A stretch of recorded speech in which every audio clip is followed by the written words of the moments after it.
Chers internautes, nous vous saluons, vous qui êtes toujours fidèles à notre chaîne Jean Mengui officiel, et vous qui, pour la première fois, vous venez de nous joindre, nous allons vous demander de vous abonner pour que vous puissiez avoir toutes nos publications. Que Dieu soit loué, nous sommes dans le cadre de notre émission, qui est votre émission, Bâtir la maison mariage. Bâtir la maison mariage, comme nous ne cesserons de le dire, une émission de promotion, une émission de protection, une émission d'information, d'enseignement en rapport avec le mariage, parce que Dieu tient à ce que le mariage soit bâti. Pour aujourd'hui, c'est moi, Jean Mengui, votre compagnon de tous les jours, qui est à la présentation, et je suis toujours assisté par notre complice de tous les jours, Lodi Fataki, qui tient la réalisation de notre émission. Avant cela, nous allons nous recommander entre les mains du Seigneur. Père Tout-Puissant, nous soumettons ces moments, que ce soit un moment de paix, un moment d'édification, un moment de faveur de ta part. Merci de nous accompagner par le Saint-Esprit.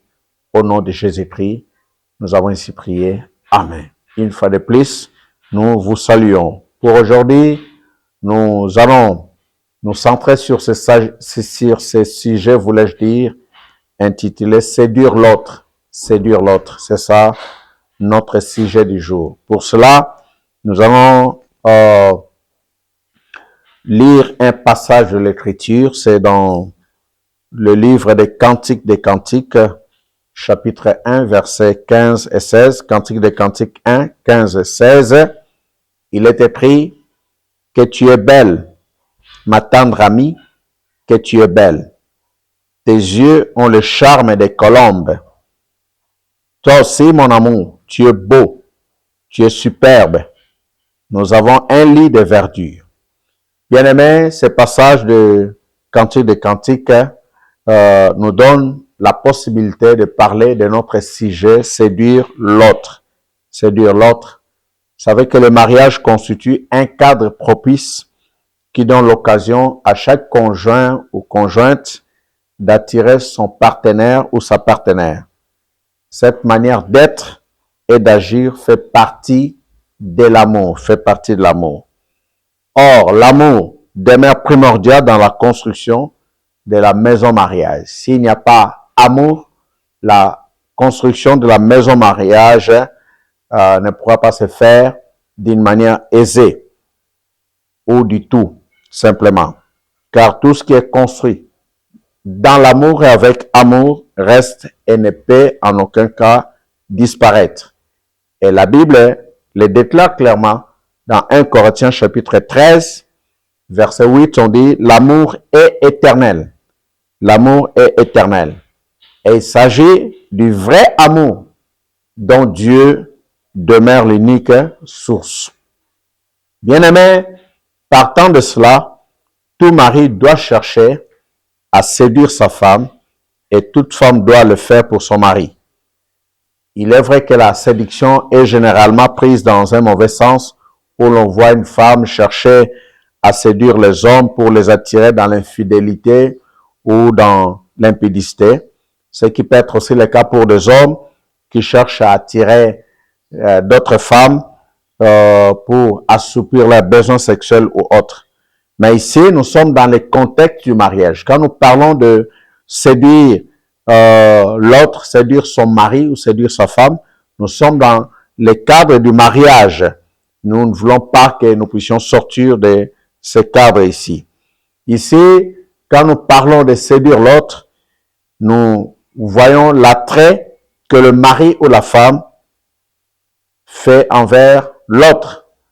Comment il attire vers lui pour qu'il reste toujours son mari, pour qu'elle reste toujours sa femme. Bien-aimé, dans le roi Xerxès dans la Bible était captivé par la beauté de la reine Vasti et tenait à la démontrer à ses convives. Malheureusement, celle-ci n'avait pas compris cette démarche et son refus l'a conduite à la disgrâce Elle a perdu sa position de l'épouse du roi, de la reine. La Bible dit dans Esther chapitre 1, versets 11 et 12, il leur ordonna de lui amener, c'est le roi qui a ordonné qu'on lui amène la reine Vasti portant la couronne royale. Il désirait montrer à ses hauts fonctionnaires et aux autres gens présents combien la reine était belle. Elle était en effet d'une beauté remarquable. Les eunuques transmirent l'ordre du roi à la reine, mais celle-ci refusa de venir. Le roi fut saisi d'une violente colère. Vous voyez comment le roi, voyant que son désir n'est pas satisfait, et la fête s'est changée, parce que c'était la festivité de son pouvoir. Et le roi fut saisi d'une violente colère. Par contre, nous voyons Esther, qui a remplacé Vasti, a su attirer son mari, le roi, jusqu'à gagner davantage son cœur. Si nous lisons dans Esther chapitre 5, versets 1 et 2, on dit « Esther revêtit ses habits de reine et alla se présenter dans la cour intérieure du palais, en face des appartements royaux. Le roi était dans le palais, assis sur son trône, en face de la porte d'entrée. Lorsqu'il vit la reine Esther debout dans la cour, il la considéra avec bienveillance et lui tendit le sceptre d'or qu'il tenait. Esther s'approcha et en toucha l'extrémité. Bien aimé, ici nous voyons deux exemples de Vasti qui n'a pas su séduire son mari. Elle a refusé carrément l'invitation de son mari, alors que son mari était fasciné par sa beauté et, conséquence, elle a perdu son foyer. Et c'est pourquoi la Bible dit, la femme sage bâtit sa propre maison, mais celle qui est insensée la détruit à l'aide de ses propres mains. Bien-aimé, en tant que conjoint, en tant que conjointe, on doit toujours apprendre à séduire l'autre. On ne doit pas se dire, bon, je suis marié, tant d'années, tout ça. Non.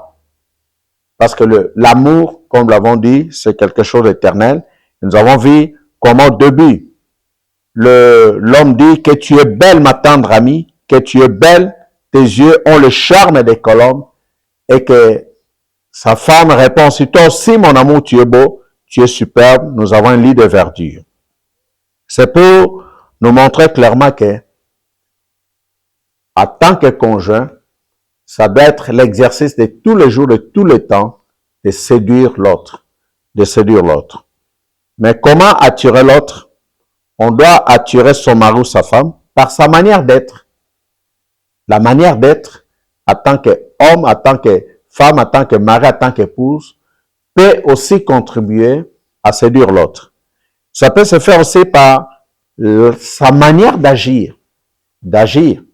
On a vu Vasti, la manière dont elle agit a fait que son mari la repousse jusqu'à la disgracier.